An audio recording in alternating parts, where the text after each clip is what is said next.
Johnny Hallyday est morte il y a 14 mois. Depuis ses obsèques le 9 décembre 2017, l'église de la Madeleine dans le 8e arrondissement de Paris continue de célébrer chaque mois sa mémoire le temps d'une messe où se pressent toujours des centaines d'admirateurs.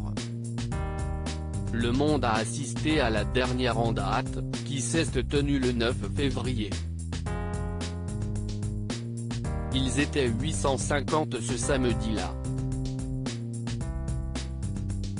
Dans son édition du dimanche 3 et du lundi 4 mars, Le Monde nous offre un grand reportage intitulé La messe à quelque chose de Tennessee. Plus d'un an après la mort du rocker, qui repose à Saint-Barthélemy, ils sont toujours aussi nombreux à se retrouver à la Madeleine. La messe est toujours célébrée par le père Oreste, lequel a trouvé dans le père Jaffré un partenaire idéal.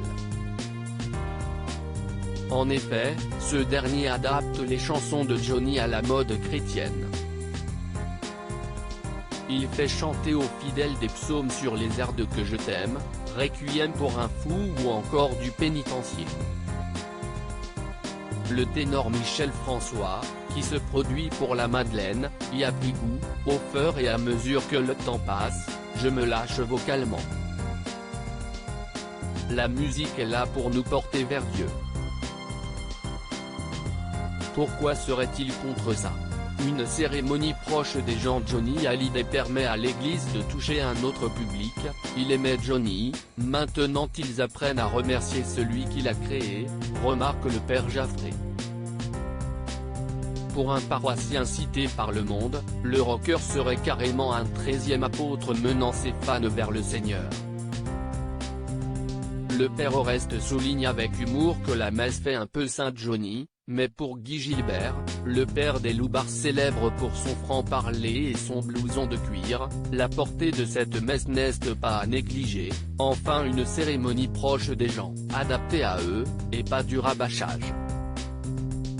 En janvier, dans Le Parisien, le père Oreste expliquait comment sont nées ces célébrations mensuelles. Au début, j'avais laissé sur les marches les couronnes de fleurs des personnalités qui ont assisté aux obsèques.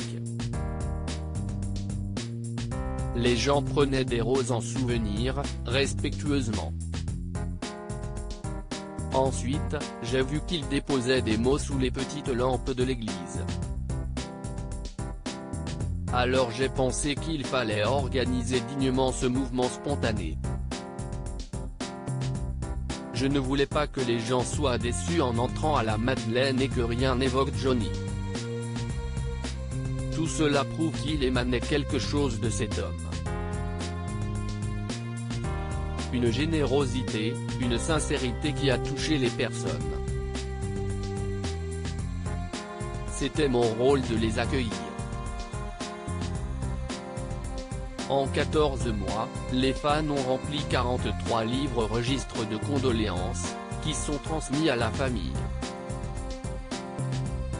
Les messes des 9 mars, avril et mai 2019 ont déjà été annoncées.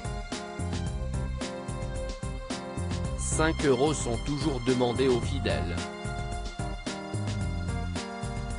Cette somme participe aux frais de l'église de la Madeleine qui, pour beaucoup, est devenue le mausolée parisien de Johnny.